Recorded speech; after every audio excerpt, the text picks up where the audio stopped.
Mi experiencia fuerte con Santo Tomás empieza en mis años de alumno de la carrera de filosofía, más concretamente en segundo año. Cursábamos Historia de la Filosofía Medieval y junto con esa materia hacíamos lectura de textos filosóficos. Bajo la guía del profesor, él elegía un tema cada año y nosotros íbamos leyendo directamente los textos de Santo Tomás bajo su comentario, explicando las cosas, ¿no? Recuerdo todavía muy vivamente la impresión que me causaba esa lectura. Me impresionaba la claridad de los planteos de Santo Tomás y la sensatez de las respuestas. Era como que la respuesta que él daba a los problemas, con palabras simples y claras, expresaba lo que cualquier hombre lógicamente hubiera dicho sobre ese tema, ¿sí? Pero dicho de manera profunda, reflexiva y bien fundada. Entonces, esa claridad de conceptos, esa sencillez de las palabras, ¿sí? Me dejó atrapado. Tanto es así que, bueno, a partir de ahí, siempre que podía, estudiaba y profundizaba en su pensamiento, ¿sí? Y en la medida de lo posible a través directamente de los textos. Incluso hasta el día de hoy, yo diría, ¿no? Más de una vez busco en sus textos la luz para guiarme en los más diversos temas filosóficos. En ese segundo año vimos sobre todo textos de la Suma Teológica.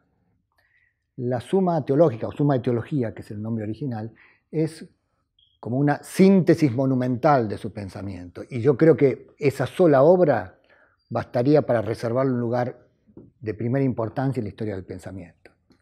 Cuando uno piensa entonces que esa obra es solo una parte de sus escritos, y si uno piensa además, ¿sí?, que Santo Tomás murió antes de cumplir 50 años, entonces queda asombrado por la fecundidad de su pensamiento.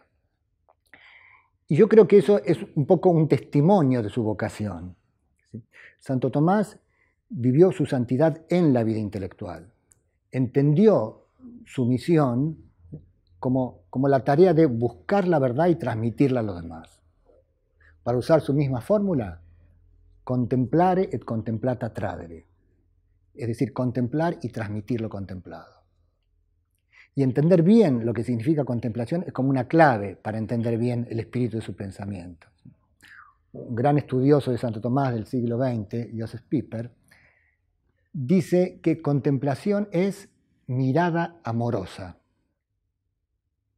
Es lindísima la expresión, porque así como una mirada amorosa sobre una persona le permite abrir su corazón y manifestar sus secretos a aquella otra persona que la mira así, así también pareciera que las cosas hacen lo mismo. Es decir, revelan sus secretos más profundos a quien las contempla con esa mirada amorosa.